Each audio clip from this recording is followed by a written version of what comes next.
Merry Christmas, everybody, from the BBQ Pit. It was a great Christmas from us over here.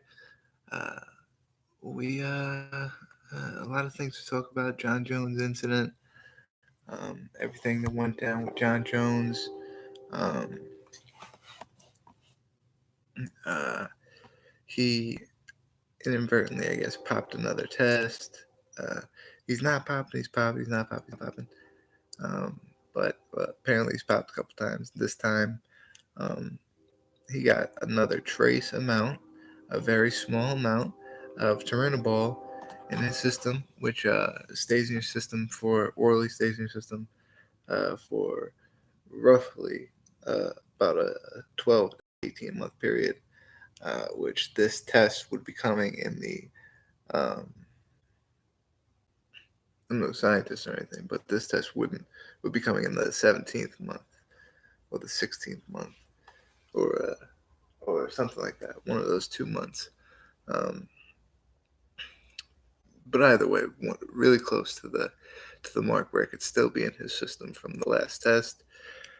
So obviously that's what the California State Athletic Commission has decided, and that's why they're letting it go on in Inglewood, as opposed to the Nevada State Athletic Commission that wanted to pull the fight completely. And the UFC didn't want to do that. That's the main event. They thought they'd lose more money pulling the main event than they would apparently changing the venue of the place literally 1 week before the event. Uh, 1 week, maybe 6 days or so. 6 days or so. Um, 6, 7, 8, something like that. About a week ago before the fight. Is when they broke the news. So I mean, their travels getting messed up. Christmas presents were bought for it, and they're messing up people's Christmas now. Plane tickets, hotels. They're refunding the tickets, but they're not necessarily giving you tickets to the LA fight now. Now you have to buy new tickets from the forum, apparently in LA, in Inglewood, California. Sorry, not LA. I wrote LA a couple times too. In Inglewood, California.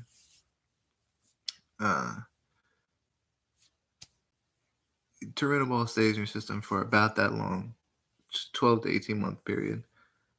Very trace amount was in the system then, that they concluded that he took it by accident or that it wouldn't have benefited him. So therefore, it was another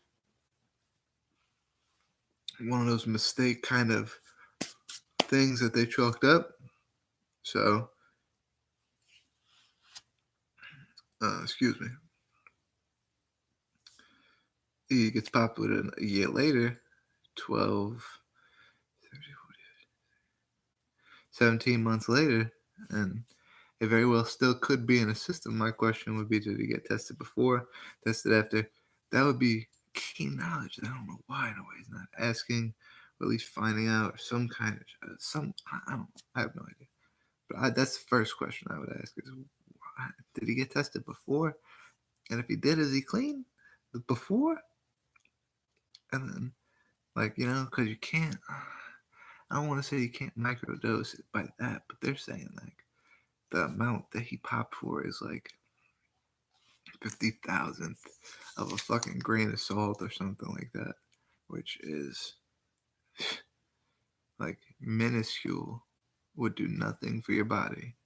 And he would have, if he's getting popped, the last time he got popped before, or he was clean before, got popped, and then was clean right after.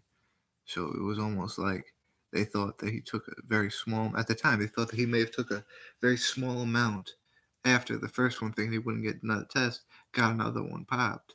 And then afterwards, for some reason, it was gone. They couldn't figure that part out yet. But they were ready just to write him off, to say that he was just trying to get a quick one over, figure out that it was a real trace amount of it. And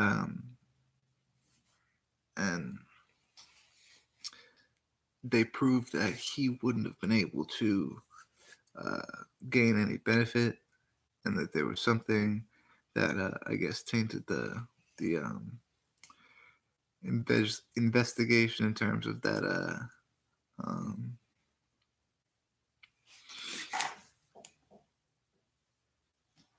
in terms of that he would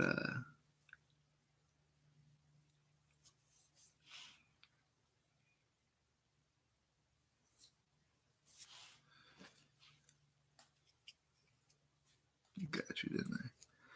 Yeah, no, but I believe him. I don't think he did it. I don't think John Jones did it. I think that's something's going on. Maybe last year he may have got slipped something else. Maybe somebody's really after John Jones. You never know. I'm not a shill or anything, but what if? I like the guy. I'm a fan of the guy. I don't want to see the guy be wrong. Is probably my biggest problem. But that being the case, I'm one of those type of guys that until you prove to me that he's cheating, my eyes, dude ain't cheating. You know what I mean? Dude is completely clean as far as I go, and barbecue pit's eyes, that goes a long way. I'm the captain over here. I get into the predictions because I don't really want to get really too much into it. I'm gonna write a piece on the whole Tyranoball, how it can get in your system, NBA players in the league right now. The same kind of situation happened to, and the first time that they got popped, they got the same thing a year later type thing. The first time that they got popped, they were, it was, they determined that it was unknowingly that he ingested it. Same thing as John Jones' first situation. So it's very interesting. Um, John Jones is fighting Alexander Gustafsson this Saturday, UFC 232, Inglewood, California, at the Forum instead of Las Vegas, Nevada, at T-Mobile Arena. Risky move. Dana White's going to lose about $5 million in gate just because of how big the difference between the two arenas. Then you gotta now you're selling a fight on 1 week's notice because you're not giving anybody that bought tickets to the Vegas event tickets. You're just refunding them. So you're either telling them here's your money, come try to buy a ticket in Inglewood, or you're telling them don't come. And you gotta hope that you'll sell out in Inglewood a week out. So you got to sell out Inglewood a week out. He's gonna make $5 million less off bat and gate. Pay-per-view numbers are gonna be controversial. Maybe they're high, maybe they're low. John Jones always a draw. Is this the final straw? Do people really even like John Jones anymore? Are they gonna, are people gonna be protesting the UFC for doing this and not compensating the fans on the people that paid the money, or people that, or maybe they are. Maybe they're reaching out to all these people and we don't know yet. It's none of our business. But these people that, had Christmas gifts that they were trying to give people, like mothers that were trying to give their sons these tickets, and they don't know nothing. They don't watch the news or anything, so they have no idea. They're all happy and happy and happy, and they walk up to their sons, and their sons tell them, "Yo, mom, they canceled that, and those tickets they're just going to refund you the money." And that hurts, it's Christmas Day. The event's a week out. It's not cool, or less than a week out. They live in Vegas, or whatever. They're close to the T-Mobile Arena. That shit's fucked up. But it is what it is. Alexander Gustafsson, John Jones, number 2. First fight, very close. Pretty evenly matched. I think it came down to the last round, which goes to a lot of these different fights, if the fight goes 1-1, then the second guy wins again. That's 2-1. Okay, now there's 2 more rounds. If you win the next round, the 4th round, now it's 2-2. It's up to the last round. If you win the first round but you lose the next 2, it's up to the last round. That happens all the time. And that's what happened with the Alan Quinta Kevin Lee fight. It was the first round Alan Quinta, second round Kevin Lee, third round Kevin Lee because he held him down with that fucking pussy shit, hold him down, and then he couldn't finish him. So instead of trying to advance to a better position or get up and try to box with him again, he just sat on him and won the fucking round. So that happened for the second and third round. The 4th round, Alan Quinta kept it standing, won the round. 2-2, 5th round, Alan Quinta edges him, wins the fight. He wins the last round. He edges him. He stands up. He outboxes him. In the end, he's aggressing forward. He's still got his pace. He wins the fight. It's the same thing that happened in the John Jones-Alexander Gustafsson fight. It may not have been, I can't remember too well if it was the first or second or whatever.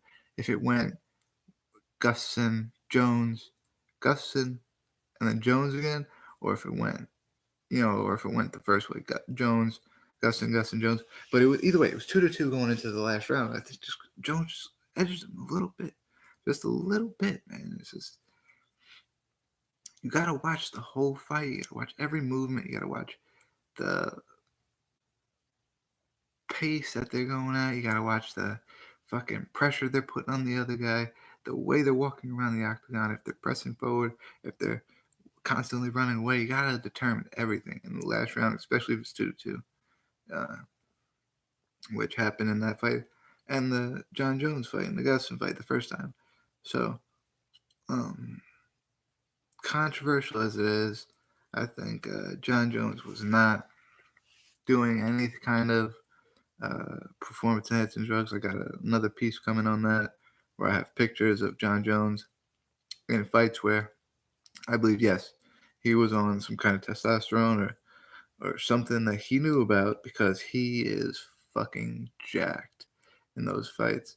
And there's some fights where it's like, no, if that guy is jacked in one of those and he's on something, there's no way that this skinny ass fucking, unless he just found something that doesn't blow you up, how you gonna fight steroids don't blow you up? Or testosterone don't blow you up if you work out.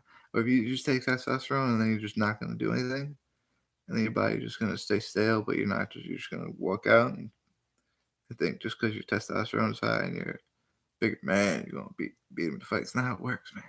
He's gonna get out there and train. He's gonna get out there and exercise, man. If you do that on testosterone, you're gonna get swole up. You know what I mean? And he just looks different, man. He looks skinnier, especially in that Gustafsson fight. Real skinny. You definitely see toned muscle, but you can also see he's a skinnier guy, man. You could see how the weight cut affected him to 205 in that fight, rather than how well he recovered from the weight cut earlier in the Gustafsson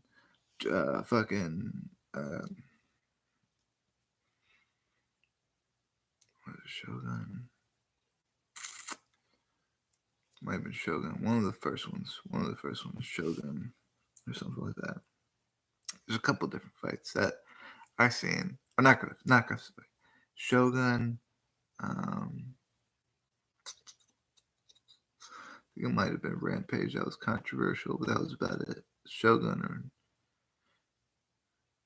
I think it was the first 2 fights of his UFC career. He was just fucking, and after that, you could see him just start getting smaller and smaller and smaller.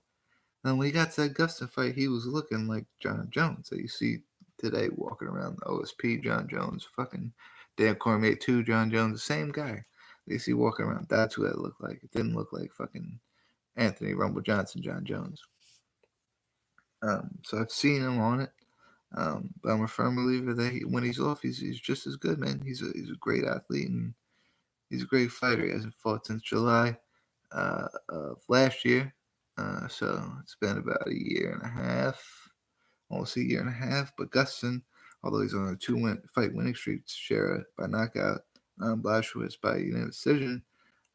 His last fight was May of 2017, so around the same time. They're taking about the same time off as far as John Jones, who was just suspended Alexander Gustafsson was injured, and had to overcome an injury or rehab, where John Jones could have been training and, lifting weights and doing all that and trying to get back in the fight shape while he's facing all this trouble. So I got John Jones. Knockout this time, 3rd round. Big John Jones comeback. He's going to call out DC, of course. I hope DC takes it. DC takes it. John Jones taking that heavyweight title. Double champ John Jones. Fucking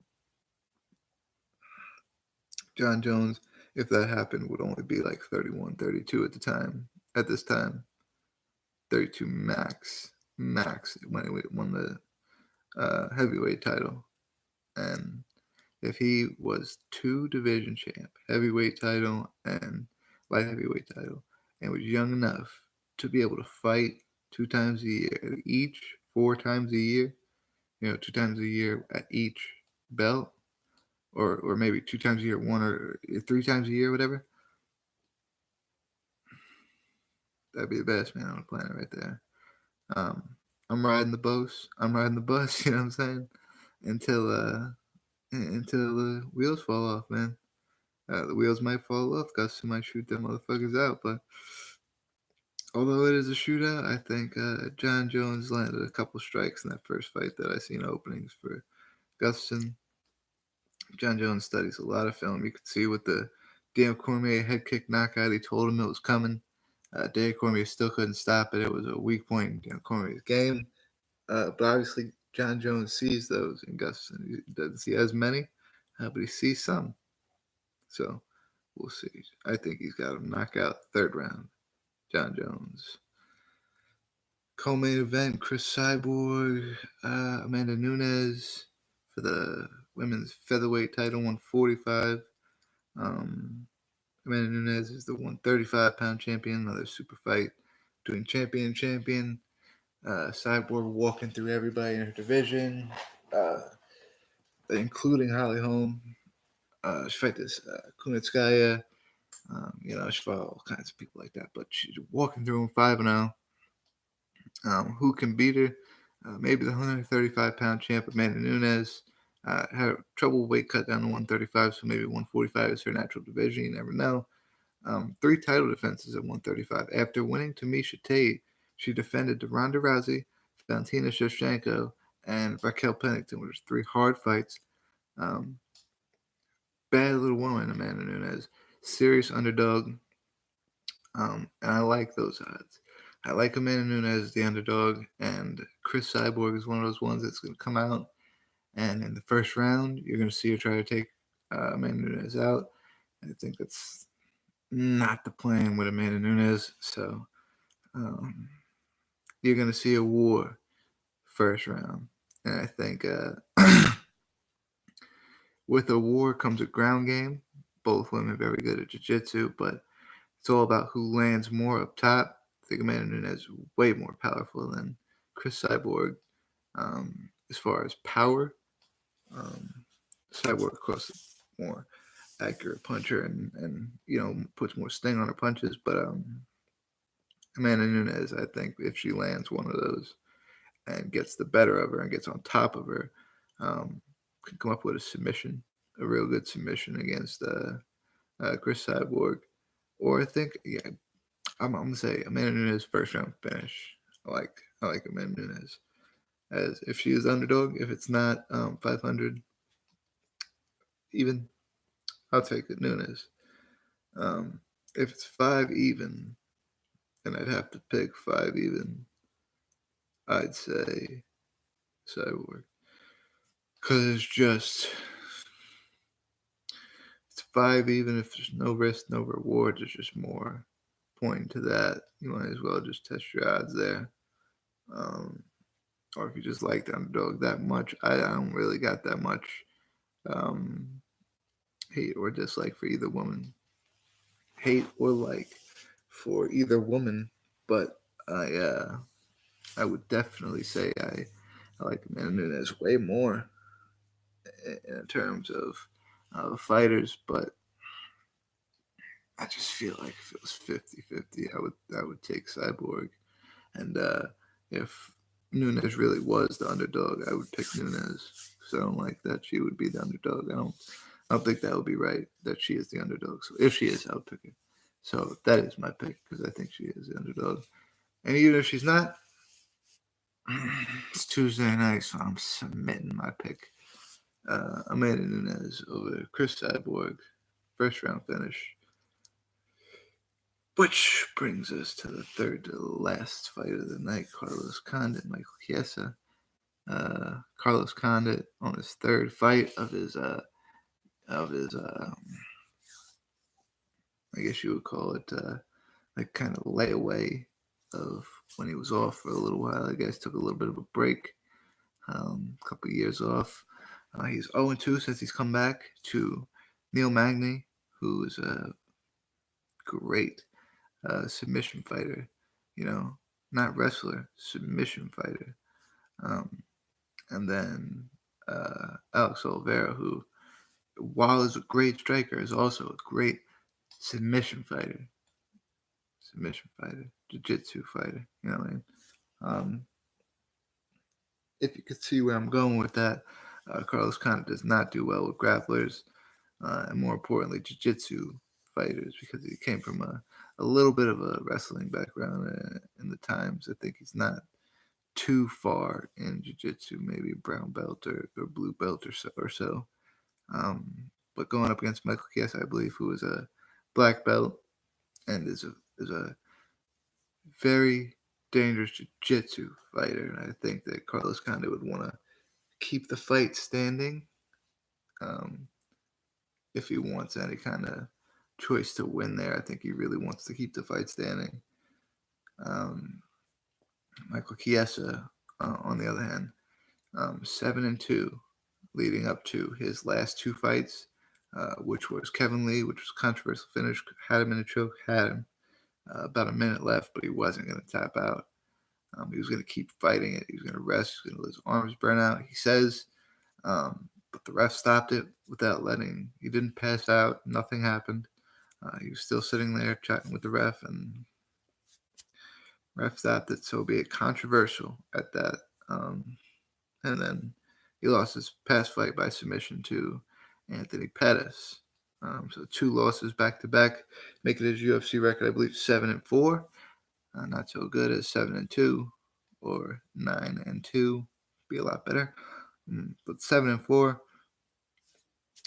Submitted in his last 2 fights, even though he's a submission fighter, doesn't look good.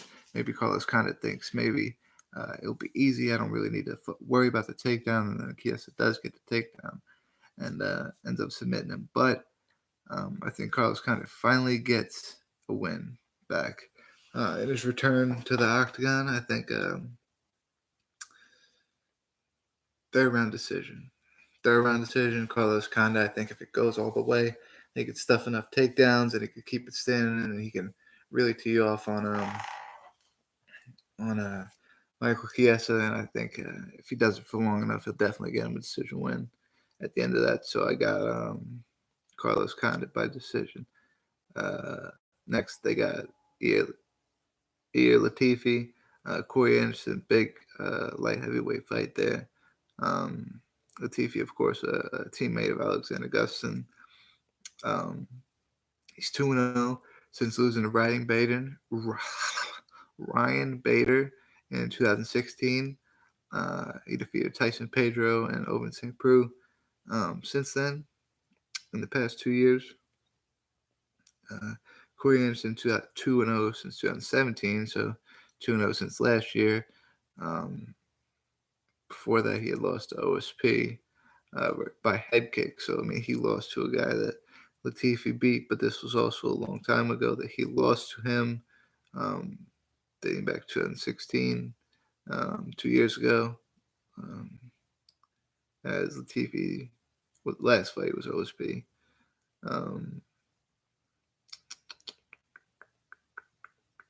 Anderson's last 2 fights that he won was Glover Teixeira and Pat Cummings, which Teixeira is a top guy, man. He put Teixeira out like that, and It's hats off. It says that he wants to be in the top guys, and um, Latifi's definitely a guy to send a top-notch wrestler. Corey Anderson, also another good wrestler, but not just doesn't. If I'm wrong, correct me, but just doesn't look as powerful as Latifi does. And I think if he really gets into a wrestling thing, Latifi's going to throw him around. But my guess is that Corey Anderson keeps him at distance, and if anything, tries to use Latifi's shots, wrestling shots, as counters to try to maybe work his own wrestling or try to do a counter throw or something like that and get on top, more to a dominant position where you could wrestle a little bit better. But he doesn't want to be on the bottom against Latifi, will throw him around and shit. But I got Latifi by second round TKO. We'll go Latifi, second round TKO. And the first fight of the main card on Saturday is going to be Chad Mendez versus Alexander Volkanovski. Mendez 1-0 since coming back from his 3-year suspension.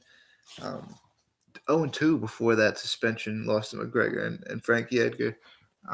He just came back and knocked out Miles Jury. I think Miles Jury a little bit further down in the rankings, but not to come back he would want. Alexander Volkanovski is a up and coming fighter, so I guess they're really taking their time with Mendez. 5-0 Volkanovski is biggest win was his last win unanimous decision over Darren Elkins. Really powerful. I think stocky, powerful guy, powerful punches for that division. Mendez thinks he's the Mike Tyson of MMA, So maybe Mendez stands there and punches with him, and I think if he tries that for a second, Alexander Volkanovski is going to send his head into the second row, okay, and that's why I got Volkanovski by first round knockout, because I think that if anything, Chad Mendez will come out there and he will at least start to try to work his Mike Tyson of MMA shit. And he's going to get his head knocked into the second row within the first 2 minutes, I bet you. I'll take double points on the fucking first fight. Unfortunately, it's before January 1st, so this will not count officially for the first giveaway,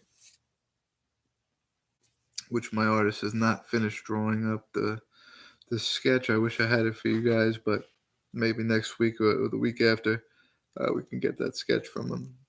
But Andre Arlovsky, Walt Harris also on the card, Kat Zingano, Megan Anderson, sorry if I'm saying it wrong, Douglas Silva de Andrade, Peter Yan, BJ Penn, Ryan Hall, legend BJ Penn coming back, Ultimate Fighter legend Ryan Hall. Great submission fight, I think we're going to see. Uriah Hall versus Braden Lewis, and Brian Kelleher, Montel Jackson. Brian Kelleher, I believe, coming from the same neck of the woods I am with New York. So I'll always root for that guy. He trains out of there, or he's from there, whatever the fuck it is. But I hope he gets a win. He deserves to get back on track, man. He's the best rapper in MMA. I believe you and Tyron Woodley should have a rap battle. I think it'll be the most funniest thing in the world, man. You guys are way too far apart to be fighting too. You guys fucking beef with each other and shit. Hilarious. But I get my picks for the main card. I'll send out a picture on Twitter showing the picks for the whole event. Next time we'll see after that will be first card in January. That'll count. That'll be the first record that counts. So hopefully I can do good on this card. Send me with some confidence into the new year, so I do pretty good. But not too good, man. I've been doing 500. I think all of December. I think I went 500 in November. I'm gonna keep a track, trying to figure out how I do next year. It's not looking good, but we'll see. We'll see. Always shout out Craig Allen, Fight Night Picks, Evil Eddie, Pure Evil MMA, Robin Black,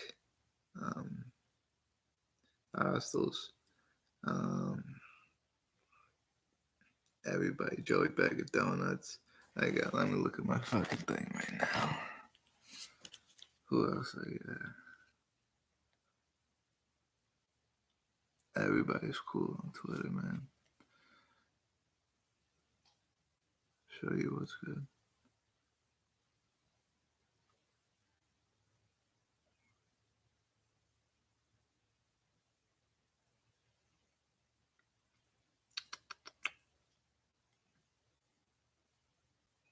Scott Keane. Who else we got? Jared Gordon, always shot Jared Gordon, Bill Muhammad. Matt Serra, Alain Quinta, Aljamain Sterling, Joey Diaz, Joe Rogan, Brian Callen, Brandon Schaub, Tommy Segura, Bert Kreischer,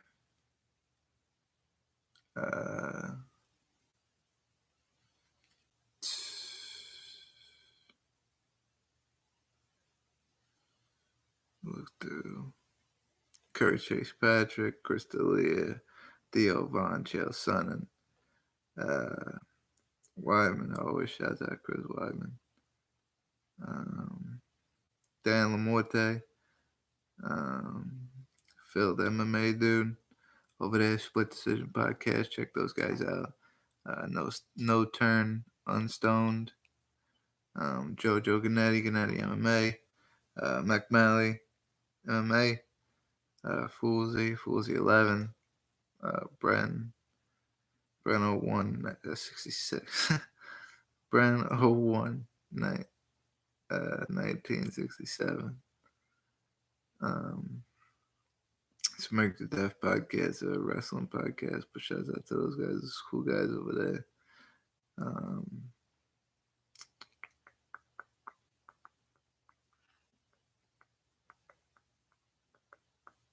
Top Turtle MMA,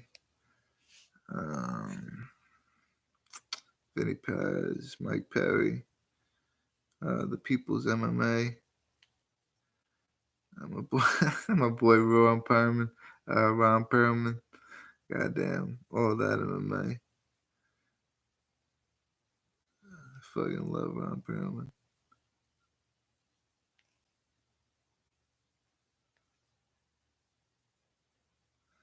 That's it, man. Ty O'Keefe is Craig Allen's partner over there, I guess, at Fight Night Picks. Both of them great guys. Everybody at Fight Night Picks, they're great, man. Everybody I dealt with over there. Great people.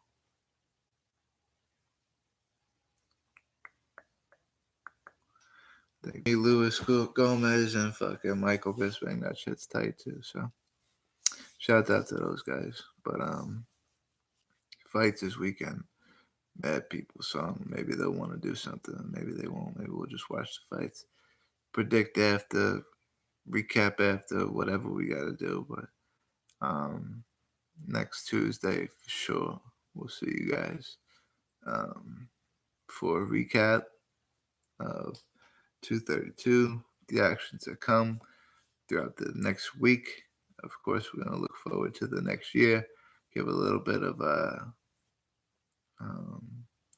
insight to the update of the shirts and stuff like that. That will be coming for the new year. See you guys next Tuesday, if anything. BBQ Pit, we out. Merry Christmas again. Happy New Year. We won't see you until 2019, but that doesn't mean we take it too long of a break. Remember that 1 week, motherfuckers. We out.